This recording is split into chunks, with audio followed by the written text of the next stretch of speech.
这道湖南经典名菜香菜炒牛肉，你可要收藏好，炒出来的牛肉又香又嫩，做法也特别简单。10块1斤的牛肉，一定要逆丝给它切成均匀的薄片，不然咬不动。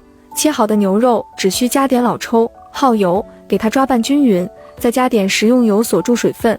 锅中油热，放姜蒜、泡椒、小米辣，炒出香味，下腌制好的牛肉，调味放少许老抽、盐、鸡精、蚝油、生抽，快速炒散。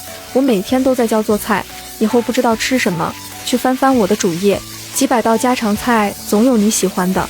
炒至7成熟，最后放一把香菜，大火翻炒均匀即可。这样做的香菜炒牛肉又香又下饭。最后问你，你学会了吗？